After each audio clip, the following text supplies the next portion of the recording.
Welcome to Novara Live. I'm Helena, aka No Justice MTG. Tonight I'm joined by Dalia Gebrial. Dalia, always glad to be joined with you. Wish it was not in such auspicious circumstances. I hope you're okay. Yeah, I feel like you and I always get the toughest shows, but I think we're up to it. So let's see how it goes. Indeed, so there are only two big stories tonight: the assassination of Charlie Kirk and the sacking of US Ambassador Peter Mandelson by the Prime Minister Keir Starmer. If you'd like to support our work, you can sign up at novaramedia.com/support. Charlie Kirk, a conservative political activist, podcaster, and ally of United States President Donald Trump, was assassinated while speaking at a college campus event in Utah last night. Kirk can be seen here, moments before the shooting, throw a MAGA hat into a cheering crowd of around 3,000 people who'd gathered to hear him debate at Utah Valley University. The event was hosted by Kirk's non-profit political youth organization, Turning Point USA. At around 12:20 p.m. local time, just 20 minutes after Kirk began speaking, a single shot rang out. These were the moments leading up to the gunfire. Do you know how many transgender Americans have been mass shooters over the last 10 years? Too many. Okay.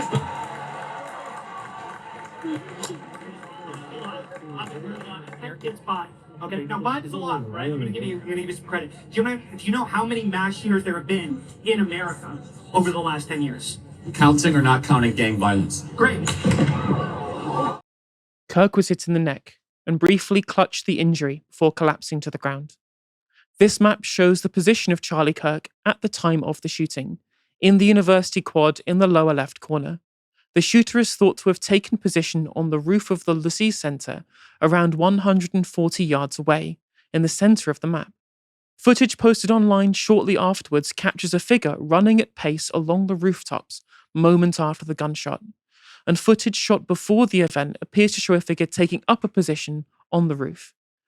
In the immediate aftermath of the shooting, chaos ensued, with terrified spectators fleeing in all directions for their safety. Kirk was taken to a local hospital where he arrived in critical condition. After undergoing surgery, Charlie Kirk died at age 31. The FBI has now released this footage of a person of interest. They depict a university-age man wearing a cap and sunglasses. One of the images was captured in a stairwell of one of the Utah University's buildings. Authorities also say they have recovered the murder weapon, after an imported Mauser bolt action rifle wrapped in a towel was discovered in a wooded area near the site of the assassination. According to reporting in the Wall Street Journal, the ammunition used in the killing of Charlie Kirk was engraved with, quote, expressions of transgender and anti-fascist ideology.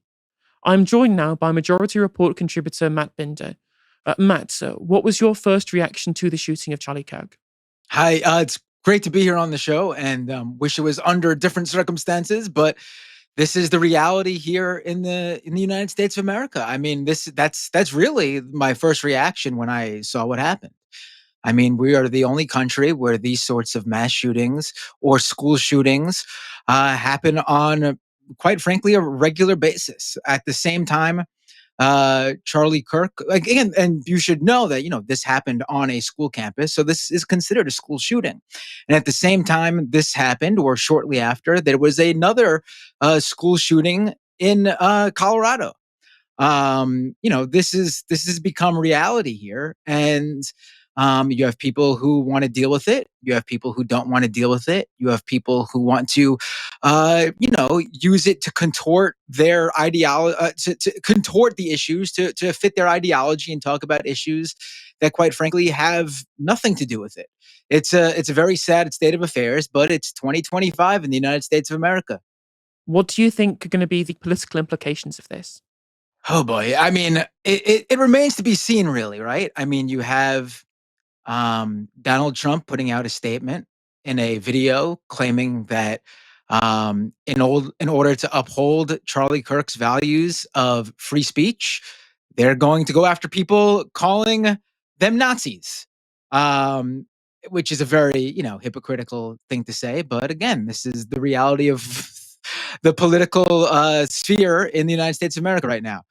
You also have one congressman, Republican Clay Higgins, saying he is going to force the big tech companies to go after anyone on social media who even had anything to say about Charlie Kirk's killing that they find to be inflammatory. Not even we're not even talking about rhetoric in terms of like violent rhetoric, just people who disrespected or they view as disrespected Charlie Kirk when talking about this. And he went so far to say that they're going to go after their driver's licenses and things like that. It's just, but we'll have to, it all remains to be seen what they're actually going to do. A lot of this could just be talk. We've seen this kind of rhetoric before from politicians in the US where nothing played out, or turns out their hands are tied by the US Constitution, the very document that they claim to want to uphold. But yeah, that's the state of affairs here. Do you think that this will have turned out to have been politically motivated? I mean, anything's possible, right? I mean, that would be the obvious assumption based on the fact that a single shot rang out and it seemed to be highly targeted. Doesn't seem like an accident that Charlie Kirk was hit and no other shots rang out. And it doesn't seem like there is a threat to anyone else. The individual is still, on the run, is not apprehended. And the FBI believes that no one is currently, obviously if someone comes across this individual, who knows what they'll do, but, it doesn't seem like he's targeting anybody else at this point in time. So it could very well be politically motivated. And that seems to be the obvious sort of assumption, but also it's dangerous to assume. And that's one of the other things we're seeing in the United States right now, where conservatives, influencers, right-wing politicians are all jumping to blame the left and claim this was a left-wing assassin. We just don't know. And they were saying this, moments after he was shot. We just don't know. We have seen time and time again that the perpetrator here in these sorts of cases could be someone that no one would have assumed. For example, when it came out that the guy who attempted to assassinate Donald Trump and hit him in the ear, when various news organizations from across the political spectrum reached out to people in his life, they all said, we would have never assumed this guy would have done this. He was, we thought he was a right winger. He had previously spoken well about Donald Trump. The fact of the matter is these things are often perpetrated by people who have access to guns and are, quite frankly, unwell. They don't have access to mental health care. Those are the through line here. That is the underlying factor in all these cases. It's always, always people try to bring up ideology. The right likes to bring up race or, LGBTQ or gender, things like that. But there are countless shootings in the United States, often perpetrated by white men. But even then, the underlying factor here is often the access to guns and mental health. I mean, that's the underlying factor in all these cases. So I'm not a firearms expert, but from the footage that I have seen, not that I was searching it out, it appeared on my feed. This looked like quite a professional shooting. It is a single shot fired from long range that hits Charlie Kirk directly in the neck. What do you make of that? Does that tell us anything about the kind of person who engaged in this action? Right. I mean, to have the equipment and to set it up on a roof like that and to take a single shot and hit, assuming they hit their target. Obviously this person probably has experience. I mean, I'm not a firearms expert either, but also, again, we don't know exactly where this person was aiming. I mean, that's a pretty direct neck shot. Seems like that wouldn't be like your target, I guess, if you were trying, like, even if you were trying to aim for the individual and you hit them. Who knows if this person was aiming particularly for Charlie Kirk's neck? I mean, that would be quite a specific small target. So this person could have just had a lucky shot, assuming they were aiming for Charlie Kirk. We just don't know. My take though is having this weapon, having the belief in your talent to be able to go 100 or 20 or so, 140 yards away and think you could do it. I mean, obviously this person has some experience. I don't know if we could call them professional yet, but they certainly are not someone who just got a firearm and said to themselves, I'm going to go out and do this today. It seems like some planning was done. I mean, to know that was the building to do it on, to go undetected, I mean, it does seem like you would have to scope out that spot. So this person at least, had some plan of what they were doing and at least some experience with a firearm. Now, so far, you have alluded to at least some of the reactions that we've seen from the political sphere. He's a very divisive figure. Obviously, Charlie Kirk was. What have you made about the responses to the killing from both sides of the political divide? From what I've seen, most people, who are, the spectrum is wide when it comes to politics, but most people who are left of center seem to be, saying this is abhorrent. Political violence, especially a political assassination, has no place. And then it seems like center right, right of center, I should say, and down further right, are all trying to point fingers explicitly at the left and completely rewrite history as if, quite frankly, the data shows that most political violence, especially when it's deadly violence, is perpetrated at the hands of someone motivated by right wing ideology. Now, again, saying that, the underlying factor in every one of these cases is always access to guns, or most times I should say access to guns, and mental health issues that go uncared for because of the healthcare situation in the United States of America. Um, it's not healthy, at the very least, that this situation um, occurs in the United States quite regularly. And I'm talking about shootings in general. Now, obviously, taking that a step further, politically motivated assassinations are not healthy to the current state of America. Things are already not good over here when it comes to the political world and how that affects, quite frankly, people who aren't even into politics, just society as a whole, American society. Um, at the same, saying that, there's also people who are sort of demanding that you show sympathy or empathy or rewrite, the history of who Charlie Kirk is or was, and demand you feel a certain way. I mean, people are going to feel how they feel. You can't force someone to feel a certain way.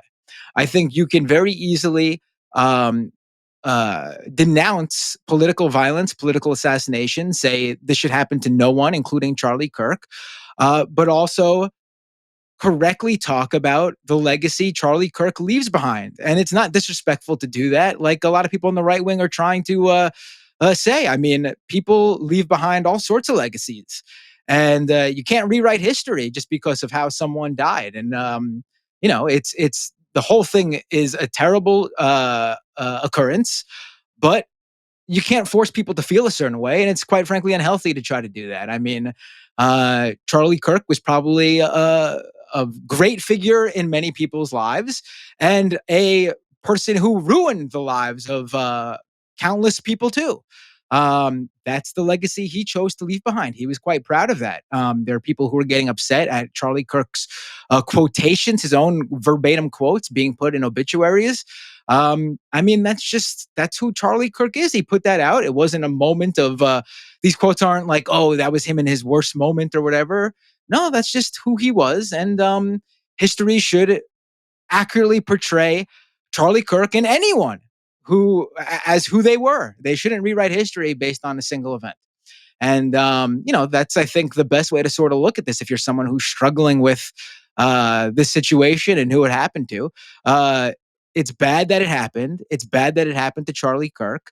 Also, Charlie Kirk is the person that he was, who said that he would be okay with, gun deaths in this country if it meant that the Second Amendment continued to, be as it was. He specifically was on record saying that, that's just the cost of doing business. That's what the price we have to pay. Gun deaths are the price we have to pay to uphold the Second Amendment, and he was for that. This is what that gets. I mean, it's unfortunate. There are people who don't believe that, myself included, where we should do something to make sure these things don't happen, including that these things don't happen to people like Charlie Kirk. But that's the state of America right now. Just quickly, if you do have time, I understand if you have to go. One quick ending is we're going to be talking through a bunch of the different aspects of political violence again, which does come from both sides, maybe not in the same amount, but it does. in that vein, how do we stop this escalation of political violence in the United States, if you have time?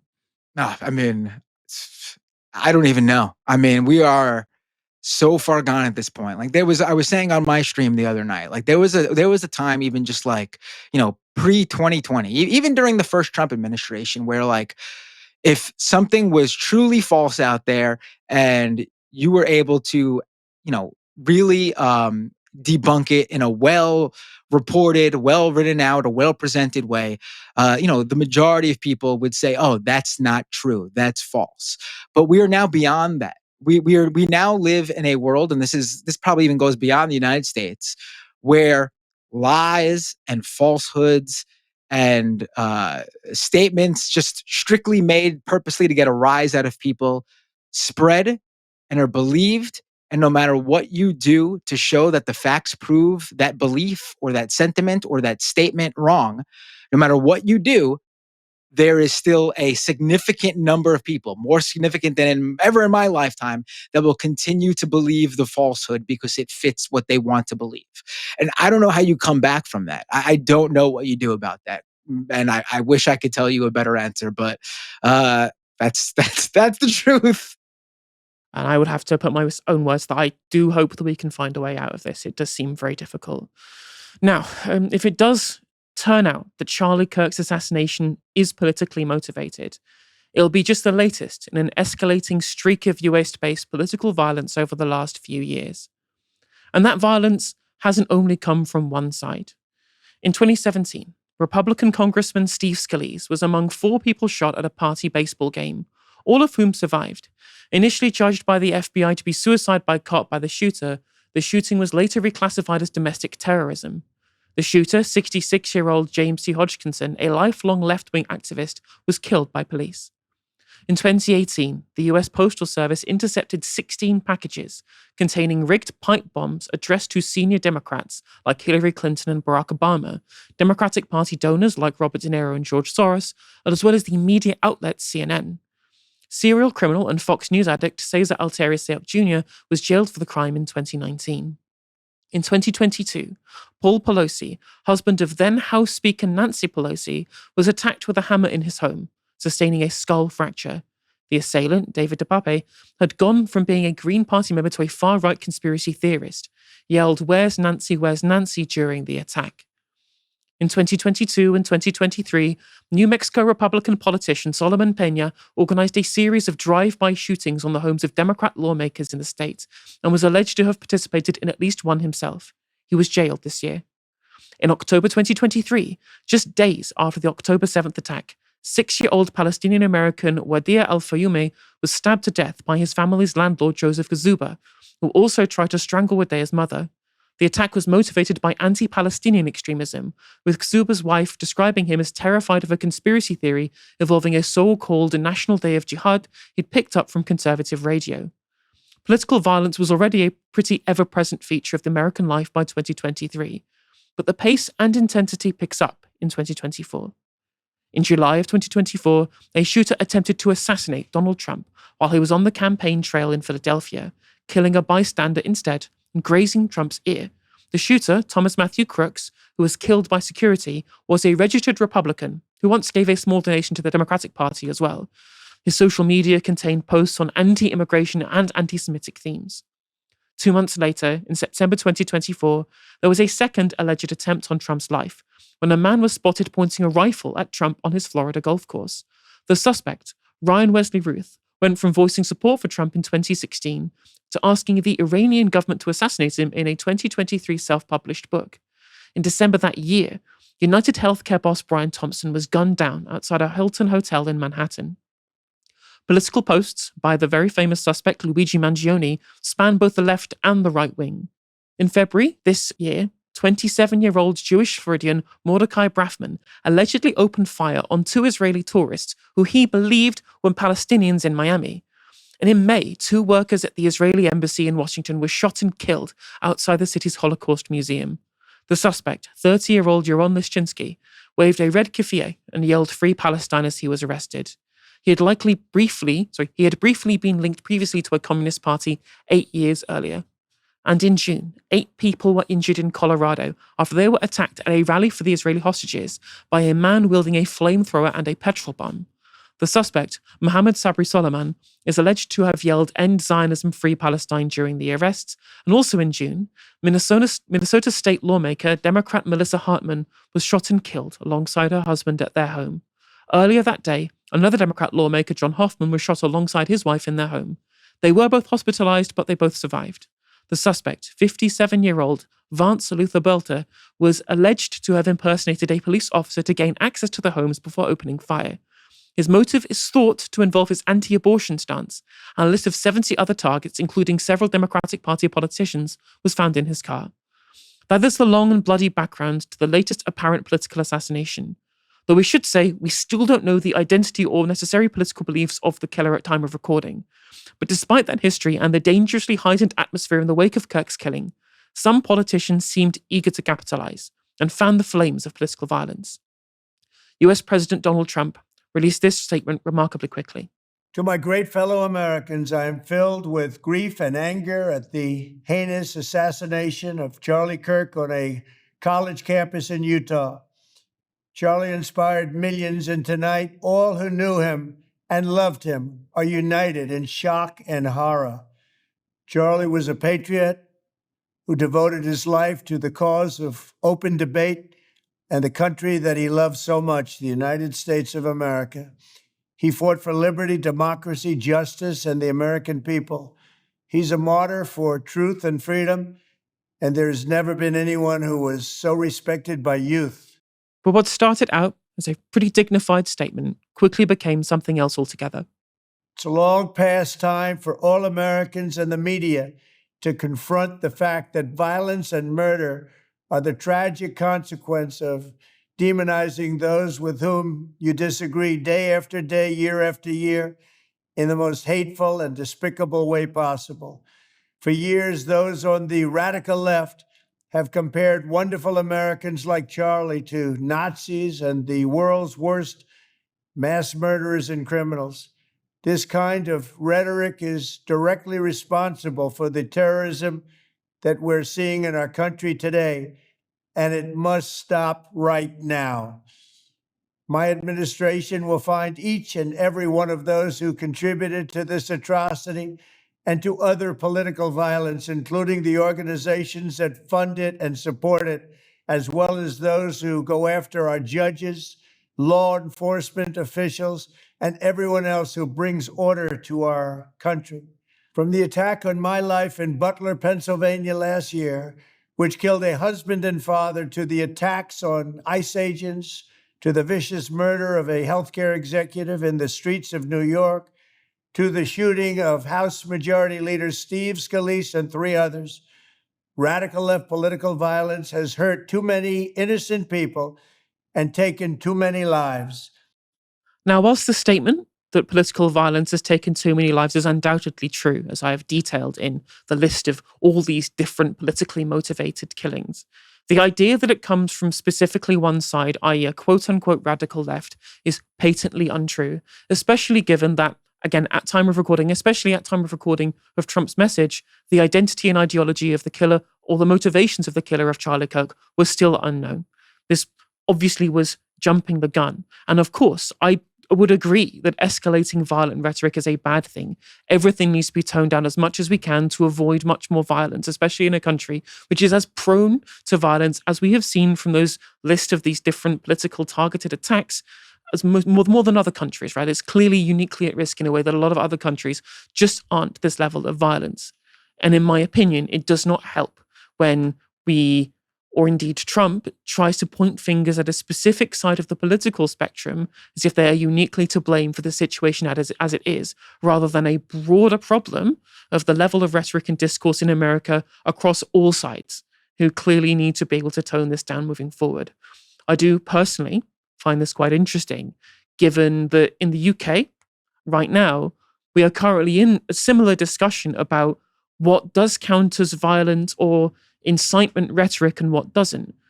And we, over here, this side of the pond, seem to be taking a different approach where we say that lots of people are complaining that we are being too harsh on potential violent rhetoric in the case of, for example, Lucy Connolly, when I think we can see, given the situation in the United States right now, what happens if our rhetoric doesn't get toned down and people are likely to be able to do things and have access to firearms to do it too. I said, it's a very dangerous situation. Of course, I'm not saying necessarily something has to go to charge, but what we do need to think about is how we try and make sure that this discourse doesn't lead to situations where the tragedy like what happened yesterday happened, and indeed all the other tragedies that we've detailed so far today. Fellow MAGA Republican, Congresswoman Nancy Mace was at Capitol Hill when she was asked about the murder of Charlie Kirk. I'm going to say this. Democrats own what happened today. I am devastated. My kids have called panicking. All the kids of every conservative in the country call panicking. Just because you speak your mind on an issue doesn't mean you get shot. By that logic, do Republicans own the shooting of the two Democratic lawmakers in Minnesota? Isn't this on both sides? Are you kidding me? No, I'm asking We a don't serious know what question. condition Charlie Kirk is in right now. Some raging leftist lunatic put a bullet through his neck, and you want to talk about Republicans right now? No. No, I'm asking not you. at all. You said the Democrats this have to own is it too, on. but I'm asking, Democrats own this. But isn't there a Democrats own problem with this. political violence across the spectrum? Yeah, we're talking about Charlie Kirk right now. That's the subject of this that we're talking about right now. Democrats own this 100%. And there we see the problem. That is clearly, again, that's a member of Congress using this for political ends, rather than, as we've seen broadly across the centre, liberal and left-wing sides of the spectrum, where the majority of opinions, the vast majority of opinions, that there is a problem broadly with political violence, regardless of ideology. And you see Republican lawmakers are desperate to be able to weaponize this against their political enemies. And you can see that, again, the whole rhetoric is that it's the Democratic problem. Now, obviously, I'm no fan of the Democratic Party. People who are familiar with me and my content will know that. But regardless, that can't be used when, even at the time of recording of that particular clip, nothing was known about the motivation, ideology, or identity of the assassin of Charlie Kirk, and she still wants to weaponize it and responds to a perfectly legitimate question about the motivations of other attacks, which are far more well-known and far more likely to pin down in the form of the assassinations of the Minnesota state lawmakers previously. She refuses to answer the question. Again, this is really dangerous where we're getting to this point where we can't see that there is a broader problem at play rather than pointing fingers. Elon Musk, the owner of one of the largest communication platforms in the world, and on which he has over 225 million followers, posted this. It's a reply to someone called Matt Van Swol, who posted a picture of a previous exchange with Musk. In the earlier exchange, Van Swol says, "I think I'm beginning to lose the will to be tolerant," to which Musk replies, "If tolerance means the end of Western civilization, then we cannot be tolerant." In the new post after the killing of Kirk, Van Swol says he thinks Musk was right, to which Musk responds, "If they won't leave us in peace, then our choice is to fight or die." On Fox News, presenter Jesse Waters said this. This hits differently because Charlie was one of us. And Trump gets hit in the ear. Charlie gets shot dead. They came after Kavanaugh with a rifle to his neighborhood. They went after Musk's cars. They just shot 2 Jews outside the embassy. Think about it. Scalise got shot, barely survived. It's happening. You got trans shooters. You got riots in LA. They are at war with us. Whether we want to accept it or not, they are at war with us. And what are we going to do about it? How much political violence are we going to tolerate? And that's the question we're just going to have to ask ourselves. Now, Charlie would want us to put as much pressure on these people as possible. Dana nailed it. This is unacceptable and has to stop. And it has to stop now. And everybody's accountable. And we're watching what they're saying on television and who's saying what. The politicians, the media, and all these rats out there. This can never happen again. It ends now. Greg's right again. This is a turning point, and we know which direction we're going. Again, if the only statement being made there was this hasn't got to happen again and it needs to stop, then I would agree. But again, it's the pointing fingers that here is that's the problem. And the rhetoric, again, is even more incendiary. like implying that there is a war against his side of the political spectrum. The analogy that this reminds me of, when you comes to what's happening with regards to irregular migration in the UK, where the language of invasion and fighting age men is being used. And it was very shortly after we had people describing it as an invasion, that there was a firebomb attack on a refugee processing centre. The idea that people are at war implies that it requires some level of violent defence, in my opinion. And again, that incendiary statement wasn't enough to get Waters fired. But over on MSNBC, journalist Matthew Dowd was sacked for saying this. He's been one of the most divisive, especially divisive younger figures in this, who is constantly sort of pushing this sort of hate speech or sort of aimed at certain groups. And I always go back to hateful thoughts lead to hateful words, which then lead to hateful actions. And I think that's the environment we're in, that people just, you can't stop with these sort of awful thoughts you have and then saying these awful words and not expect awful actions to take place. Matt. And that's the unfortunate environment we're in. In New York City, mayoral frontrunner Zohran Mamdani struck a very different note, giving this impromptu speech at the event in the wake of Kirk's killing. I do want to take a moment to address the horrific political assassination that just occurred today in Utah. Charlie Kirk is dead, yet another victim of gun violence in a nation where what should be a rarity has turned into a plague. It cannot be a question of political agreement or alignment that allows us to mourn. It must be the shared notion of humanity that binds us all. I must always say that when it comes to Mamdani, I just can't help agreeing with us. And then shared humanity is what we need to relearn in a time of increased political polarization, where, again, in a country that has such a history of violence as America, it makes such scenes like we saw yesterday almost an inevitability. Dalia, how has this affected you, and what do you think are going to be the political implications? And how do we come back from what seems like the precipice of something very dark and dangerous? It's very difficult to imagine how we come back, especially considering the ways in which people who should know better are choosing to use this moment to escalate when everything should be done to de-escalate. We're living in very violent times. Political violence is on the rise, both street political violence and, structural political violence. Life has become very cheap. We live in a world where we have become very desensitized to brutality, both explicit and implicit. In the US, this is obviously particularly exacerbated by the prevalence of guns. The prevalence of guns makes it the scale and the horror of violence very particular. But of course, in Britain, we have had forms of street political violence. The murder of Joe Cox, the murder of David Ames. Diane Abbott receives probably more death threats than anyone else in the country. I mean, don't quote me on that, but I wouldn't be surprised. And so, that the adding of the gun dimension, I think, escalates and heightens things in the US that is maybe not the case elsewhere. But I think the underlying conditions that is leading to these kinds of outbursts and this escalation of particularly street political violence is because we have created a world in which life is cheap, people have very little to lose, and people are desensitized to violence. And I think particularly that question of people having very little to lose, it's in societies like that violence is on the rise. And I think, obviously you listed there all the different sort of assassinations and forms of street political violence, because I think, political violence is a term that has many different iterations, and this one is a form of what I would call street political violence. There have been many instances of it over the previous, let's say, 5 to 6 years.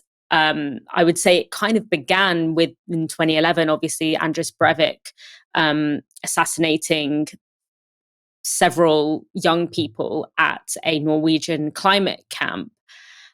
We've been seeing this kind of this escalation, slow escalation, and now it feels like it's escalating very, very quickly. And the idea that in this incredibly fragile moment where we don't know what the cause of this was, we don't know what the motivations were, we don't know if this is a form of organized violence or if it's a lone wolf situation, but the idea that in this moment, people with influence, including political influence as well as media influence, would choose to double down on dehumanizing, incendiary language. You know, when we saw in that clip, that guy, sorry, I don't know his name, but saying, you know, Charlie Kirk was one of us, and so it's different now, and they are at war with us. Who is they? Who is us? Why are we talking about things like war and being at war and avenging death at a time when clearly we are sitting on what feels like, you know, a ticking time bomb? It feels like we are in a very, very fragile moment. And it is so deeply irresponsible and so deeply provocative to, in that moment, be throwing everything you have to escalate emotions and to make people feel like they are at imminent threat. And therefore, the implication of that being that they need to defend themselves, which is likely to lead to more violence, more street violence. At this moment, people with positions of influence and people with leadership positions should be doing everything they can to de-escalate this situation, because this is not going to make things better. This is not going to get us closer to the solutions that we need to actually make people's lives better. But to be that opportunistic and to be that, you know, to exploit something like this, to exploit the heightened fear and emotions that people will be feeling in order to try and perpetuate, I would argue, the environment that leads to this kind of violence, is so unbelievably irresponsible and scary. And that is the thing that I think is why we're at a point of no return, because we are at a point where there is no line, it seems. There is no sense of responsibility that comes along with power in both the media and in the political scene. That's what makes me feel like I don't know how we can row this back. I think you're right. I think you're absolutely right. And again, this is all within the context of the fact that we've been seeing killing on our social media feeds for the last 22 months. We've been consistently seeing life being treated as though it is worthless, when there's been so much manufactured consent for a genocide happening the other side of the world. The violence doesn't seem to be as close to home until it really hits home in what we've seen, like what happened yesterday. And I think there's a real issue with a level of desensitization that's allowed people to go out there and commit these violent acts, and to see the flames being fanned by, again, the most powerful person in the world, it doesn't give me a sense of hope, unfortunately. Despite being a global superpower, the US is a uniquely violent country when it comes to politics. But we've seen our share here in the UK too. And last night, there was what appears to be a further case of the phenomenon. A man is being held by police after the office of Labour MP Sharon Hodgson was burned in a suspected arson attack. Police were alerted to the first at the MP's office, located in Washington, Tyne and Ware, at just after midnight. And images of the aftermath show much of the roof and the top floor destroyed in the blaze. A message was also left sprayed on the wall. The messages say, 328 days, blood on your hands. Now, 328 days ago was the 17th of October. But if looking to clues as to a possible motive, you won't be happy. That was the day that Lucy Connolly was jailed for incitement of racial hatred during the riots that summer. But it was also the day that Israel declared it had killed Hamas leader Yahya Sinwar. Dalia, this is an ongoing investigation, so we can't come in too much. But what does it tell you about our current political reality that the date in question has two polar opposite clues as to the possible motive for the attack?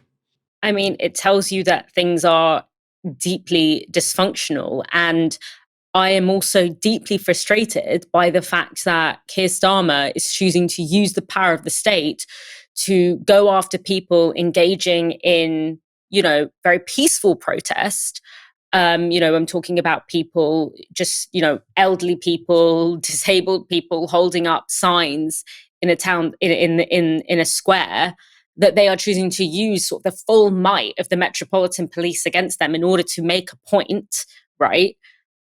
And yet it seems like not only are we seeing an escalation of violence on our streets in terms of attacks on refugees and attacks on the refugee and migrant hotels, which when they become violent, when they become physical, is that not also a form of political violence? And also, whatever this is, it's obviously because this has happened on the same day that what looks like a very targeted political assassination has taken place by someone who, again, like you, Helena, I'm very happily illiterate in the world of guns, but looked like a fairly skilled, together shooting. It's easy to kind of put these things together, but obviously, in this situation, we really don't know what this was about. I think the reference to even like with whether it's referencing the Lucy Connolly thing or the Yahya Sinwar thing, it still doesn't make a huge amount of sense, because like if it was a pro-Palestine person, why would they pick that date? Because, blood has been spilled in Gaza for long before Yahya Sinwar was killed. And then with the Lucy Connolly thing, it's like, well, what blood are you talking about being shed? It just, this one I think feels to me a little bit more like a kind of oddball, bizarre situation rather than something that is of someone with the kind of clarity of like planning that we see with Charlie Kirk. But I don't know, and I cannot cast aspersions, but what I would say is that it kind of also shows how ridiculous the excessive focus on people sitting in squares with signs and throwing the full force of the Met Police against that.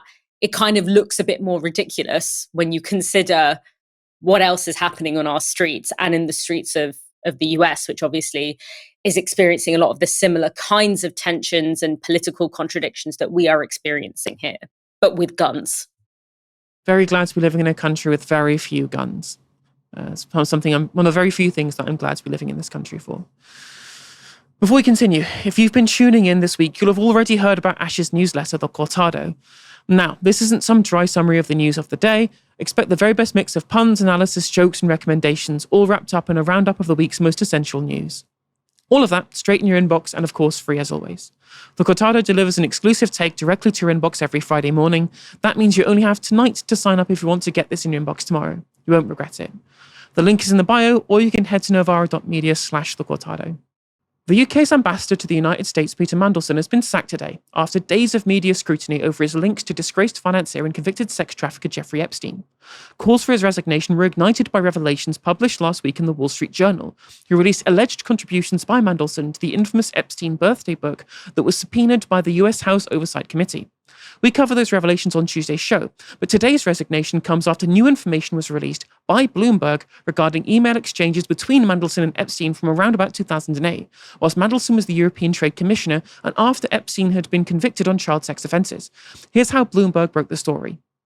Bloomberg News has obtained more than 100 previously unreported emails between Epstein and Mandelson from 2005 through 2010, casting new light on the relationship between the two men and showing that it was deeper than previously known. That connection continued long after Epstein's behaviour made international news, the emails show. From the moment the first allegations against Epstein became public in 2006, Mandelson showed his American friend steadfast support. The longtime politician and diplomat gave Epstein advice, suggesting he fight back using techniques from Sun Tzu's Art of War. And this is a quote, "Reminder, you are fighting back, so you need strategy, strategy, strategy. Remember the art of war." They went on to describe a key email from June 2008, the day before Epstein reported to prison, in which Mandelson suggested that Epstein should fight for early release, and that he told Epstein, quote, "Your friends stay with you and love you," unquote. These revelations came just hours after Keir Starmer repeatedly defended his appointment of the former ambassador on multiple occasions during a pretty rare spate of forensic questioning by opposition leader Kemi Badenoch during Prime Minister's questions, which only adds to the political humiliation of being left with no choice but to let Mandelson go after these new details emerged. Prime Minister Keir Starmer and newly appointed Foreign Secretary Yvette Cooper reportedly took the decision to sack the ambassador when meeting in Downing Street on Thursday morning. According to Robert Peston, Starmer had reviewed the email exchanges released on Wednesday overnight, and it is the new information that revealed Mandelson's view that Epstein's conviction was potentially wrongful that led to the decision to remove him from the post. This embarrassing ordeal for Starmer is far from over, however. Questions will need to be asked about how much he was known to the PM and his leadership team when Mandelson was appointed, and indeed why, given what was already known at the time of his links to Epstein. The opposition, fresh from intense scrutiny over the first set of revelations at PMQs on Wednesday, have been buoyed by the scandal. With the cloud of Mandelson's sacking still hanging over the PM, Tory right-winger MP Neil O'Brien fired a second broadside at the embattled PM this morning. This is yet another extraordinary error of judgment by this weak Prime Minister. And I pay tribute to the Leader of the Opposition for yesterday securing justice for the victims of Epstein. This raises massive questions. It is not just that Peter Mandelson said that Epstein was his best pal and that he loved him. It wasn't just that he brokered a deal for him while he was business secretary. We now, of course, know that he was working for Epstein's early release after he was convicted. And the simple question is this. Is the Minister now saying that the Prime Minister did not know about any of this at the point where he was appointed? Don't say the boxes were ticked and the process was followed. What did the Prime Minister know at the point of his appointment? Our Minister this morning said, my understanding was that all of the information was present. Is that correct? Did the Prime Minister know, and will the government now publish all the documents relating to Peter Mandelson's vetting? And if the Minister says he doesn't know at the time, when did the Prime Minister become aware of these revelations? Now, Peter Mandelson quietly stayed at Epstein's house while he was in prison. Mandelson now says that he was wrong to think he was innocent. That's his defence. He had pleaded guilty. So there are huge questions here, Mr. Speaker. Did the State Department, the US State Department, give any warning to our government ahead of this appointment? Did the Prime Minister's Chief of Staff, Sue Gray, give any warning? Have any employees of Global Counsel visited our Washington embassy since his appointment? Next week is going to be the state visit. This is a huge turmoil ahead of it, and I cannot believe that the government have put our monarch in this terrible position. I am glad that Peter Mandelson has now gone. The Foreign Secretary had said that protecting women, girls and victims was her priority. How on earth did that square with the behaviour of the government over recent days, squirming and twisting to try and protect Peter Mandelson rather than the victims? I do find it interesting that, and now it's apparently okay to pronounce it Epstein. I thought that wasn't okay. At least it wasn't when Corbyn said it. But overall, he is right. The victims had already called for Mandelson to be sacked over the initial birthday book leaks, in which Mandelson described Epstein as his, quote, best pal. It seems nakedly hypocritical that a government supposedly committed to protecting women and girls would have waited so long to heed the calls of the kind of victims they say they want to support. The link between political expediency of a principle was also highlighted by newly minted Green Party leader Zach Polanski speaking to Politics Joe on Wednesday. This is a man who stands for nothing. He has no morals, no values, no principles, and he will defend Peter Mandelson up until the point he thinks he needs to for his own career. And I think that's the only thing he cares about at this point. Now, where is the lie? This has purely been an exercise in political expediency for the government. Now, what this reminds me of, it's reminiscent of the debacle surrounding Rochdale by-election candidate Azhar Ali, where Starmer gave him his full backing for a whole day after he implied that October the 7th was an inside job, until the press dropped leaked audio about him talking about, quote, people from the media and Jewish quarters, forcing Starmer into a humiliating U-turn to then remove his support for the candidate for the by-election. But what I will say is something doesn't really add up here. Peter Mandelson was already an unpopular figure, even before this week's bombshells, having resigned as a government minister twice under New Labour for alleged impropriety. Now, this is in addition to his known historic links with Epstein and links to Russian oligarchs, both in a personal capacity and through his consulting firm Global Counsel. There was also previously a universally well-liked and long-term US ambassador already in place who had curried favour with the Trump campaign administration. We were told that was what Mandelson was good at, currying favour with Trump. But there was already someone in place who could do that. And even Pat McFadden, the Labour heavyweight, had described as having full confidence of the government in the previous ambassador. So why was Mandelson appointed in the first place? This brings the political judgment of Keir Starmer into sharp focus. The first year of his premiership has been beset by scandal after scandal, despite his insistence pre-election that he would end the Tory chaos. And here we are, yet again, with another Keir Starmer ally seemingly being given special treatment up until they were impossible to defend. Is this what adults in the room looks like? Is this what putting the country before party looks like? These were the same people who justified blocking left-wingers to be MPs candidates on the grounds of wanting to present the public with, quote, the highest quality candidates. So let's take stock, shall we? We have a corruption minister resigning over alleged corruption, a housing minister resigning over unpaid property taxes, a homelessness minister resigning over kicking out her tenants, and not to mention the powerful people like Lord Ali being given like a Downing Street press pass and lavishing the cabinet with gifts. And may I remind you, this is the same Lord Ali whose Kent mansion Mandelson allegedly used to plan the 1997 general election campaign, according to The Independent in a report they did in 2003. Now, we have an ambassador to a country run by a man with ties to Epstein, who also has ties to Epstein, or at least previously, since before he was removed this morning. Is it any wonder that both the Prime Minister and the government's approval ratings are at rock bottom? Although, we may have a clue as to how we ended up in this mess, and it was revealed by Sky News political editor Sam Coates. I'm being told it was Morgan McSweeney, who is close to Mandelson, who was pushing for a better defence of him yesterday and thus to stay. He's the key link between Mandelson and number 10. Keir Starmer wasn't always a complete fan, sensing at points Mandelson, like many Blairites, had his criticisms. Morgan McSweeney is Keir Starmer's chief of staff and the linchpin of the Labour Together think tank, who engineered the end of Corbynism and ran Starmer's long-term project of becoming Labour leader and then obviously eventually Prime Minister. McSweeney himself has been touted by much of the UK media as a political savant, carefully curating Starmer's messaging to win both the leadership and general elections. Would such a savant be so careless as to open up such a huge can of worms by insisting that his key ally with so many potential skeletons in the closet maintain being appointed to such a high-profile role? Both Mandelson and McSweeney's links to the Starmer project have been known to the UK media for quite some time. It's curious how they've waited so long to actually take aim at the reality of their roles close to the Prime Minister. Now, during the election period, the only real scrutiny of Mandelson's Epstein links came from Jim Pickard of the Financial Times, back when Mandelson was someone close to Starmer's leadership team during the pre-election period.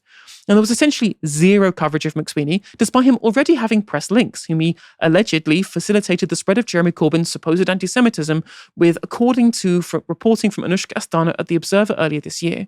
Now, here at Novara Media, however, we've been on it from the start, probably because we don't need lobby access in a way that some of them MSM do. Here's our own Rivka Brown asking Mandelson some particularly difficult questions. Did you ride on the Lolita Express? Do I what? Did you ride on the Lolita Express? You didn't. You can confirm for the record. Why did Jeffrey Epstein call you Petey? Look, lovely to talk to you, but I'm afraid I'm booked for... Onto the Lolita Express. Onto Times Radio, and they take precedence. Thank you very much. Great. I hope they ask you some very softball questions. I hope so. It is indeed funny that he was on his way to talk to Times Radio at the time. From 2023 until his appointment as ambassador, he'd been hosting one of their podcasts, How to Win an Election, and at the time that was with Daniel Finkelstein and Polly Mackenzie. It must have been awkward for Times Radio to report on this scandal, one would think. Let's see what the podcasters had to say.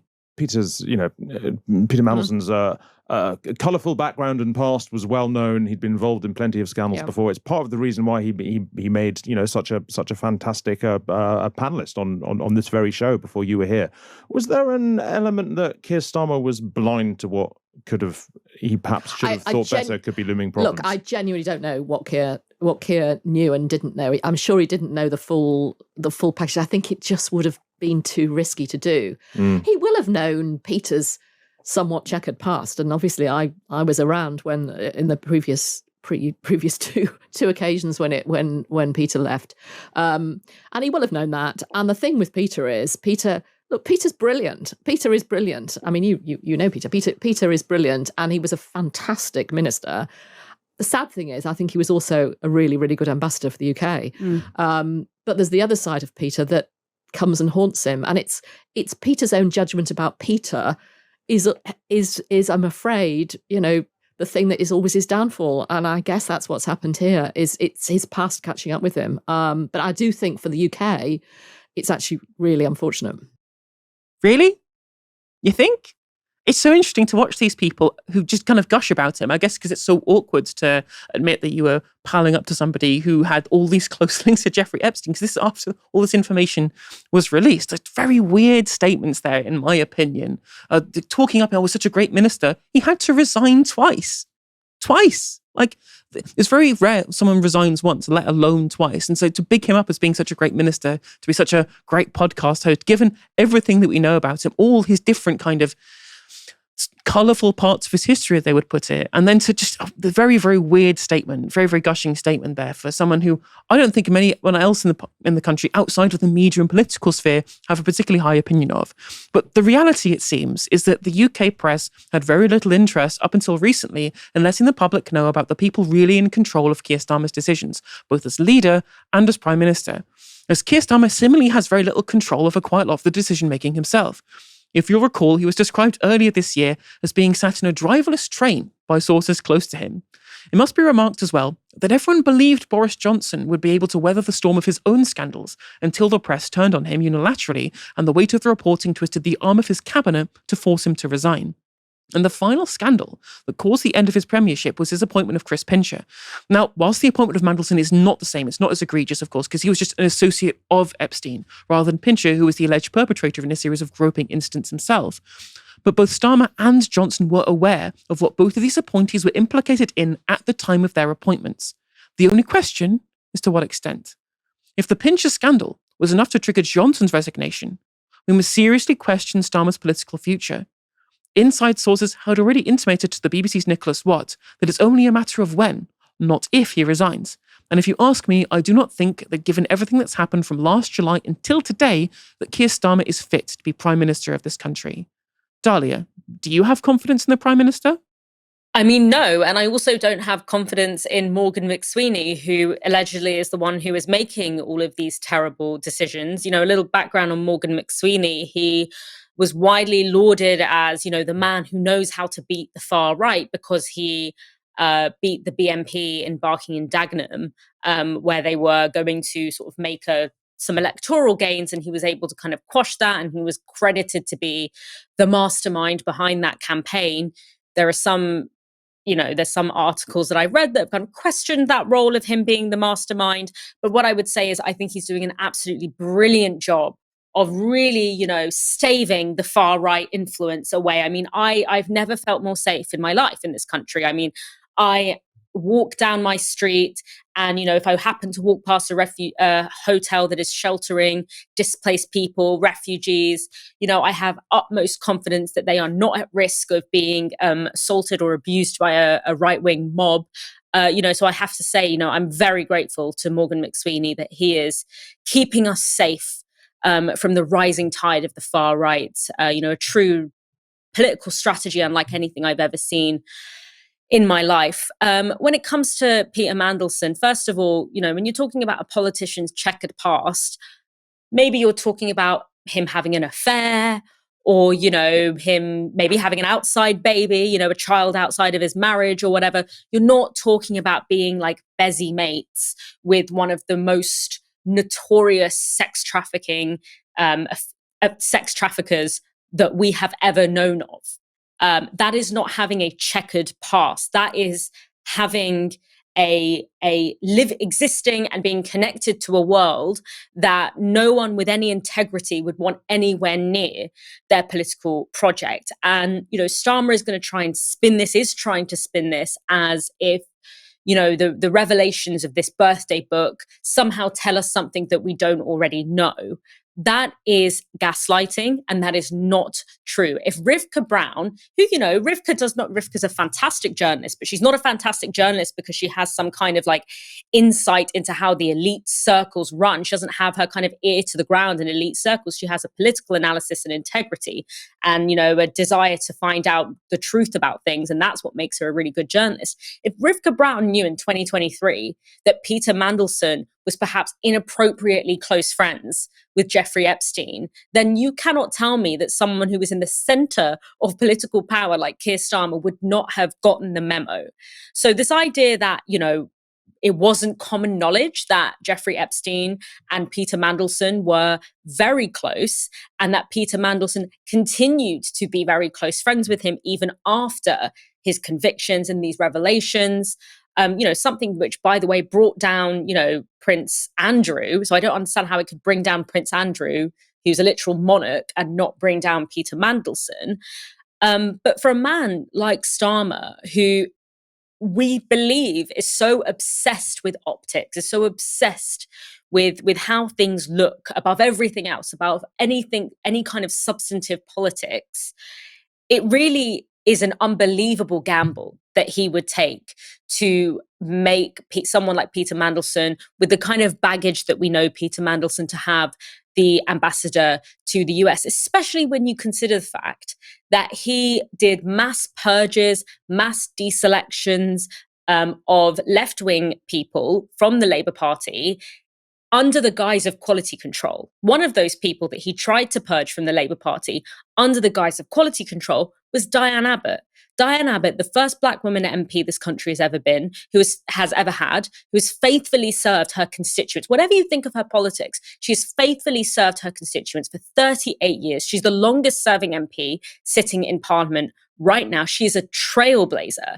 And Diane Abbott was not considered good enough to pass Keir Starmer's quality control, but Peter Mandelson was. What kind of quality control means that Peter Mandelson passes the sniff test, but Diane Abbott doesn't? Diane Abbott, who is so popular amongst her constituents, the people that she directly serves, that when Keir Starmer tried to boot her out of the Labour Party or stop her from running as an MP, he was forced to U-turn because her constituents flooded the streets with support for her. What other MP can get that kind of street level support from their constituents? Most people can't even name their MP because of how little they feel served by them. So that goes to tell you that that whole thing was nothing to do with quality control. It was about purging people that Keir Starmer didn't feel he was able to control.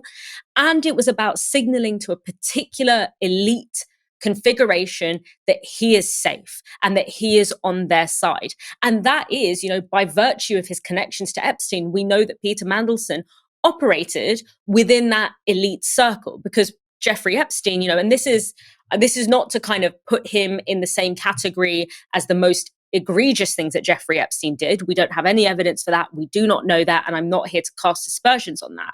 But what we do know was that Jeffrey Epstein was a power broker of the elite. One of the techniques he used to power broke within the elite was these crimes and these nefarious activities. But he also did a whole lot of other things that were probably not to do with those kind of crimes, that were about power brokering within the elite. And Peter Mandelson was part of that elite. And so Keir Starmer, the people that Keir Starmer has chosen to surround himself with, are not people who are strategically equipped or brilliant political operators, or people with incredible policy, an incredible eye for policy, or people with talent or commitment or integrity or dedication to service. It's people who he believes can keep him protected from consequences. Because once you are in those kind of elite circles, you can only fail upwards. And Peter Mandelson is in many ways a perfect example of that. 100% agree. 100% agree. Again, the point about his idea of optics, but also the fact that he specifically ran a campaign on probity in public life. That was the line. We're going to end the Tory chaos. We're going to be able to restore standards in public life. And we have seen anything but. And that's what it's hubris. It's the hubris of the Labour right, in my opinion. It's that fundamentally, as you say, with this kind of elite bubble surrounding, you feel like you're untouchable. And that's allowed them to make a bunch of decisions to be able to think that they can get away with things, in my opinion, that clearly they weren't able to when there was actual scrutiny placed upon them, especially given in the run-up to the election, especially, they got such an easy ride. There was precious little scrutiny of the reality of what Keir Starmer, McSweeney, McFadden, the people within that Politburo or the top of the party represented, and what they had done to get into that position in the first place, right? Because at the time, they were only hoodwinking the left. They were only aiming at the left. And we are not politically relevant. We're not worth reporting on. But suddenly, when they're in government, I guess we'll start doing some actual scrutiny. Well, that's, again, the hubris of the Labour right, laid bare, as we have seen throughout the entirety of the time in office, essentially being unable to get away with any of it. As always, thank you very much, Dalia, for joining me this evening. Thanks for having me, Helena. What a grim day for news, but it's our job to report on it, to ground some of the insanity that has been happening in what is a very difficult political news day. And I think we did all right. Absolutely would agree. And absolutely thanks to you as well. And thank you everyone else for tuning in today as well. We'll be back tomorrow from 6 p.m. For now, you've been watching Novara Media. Good night.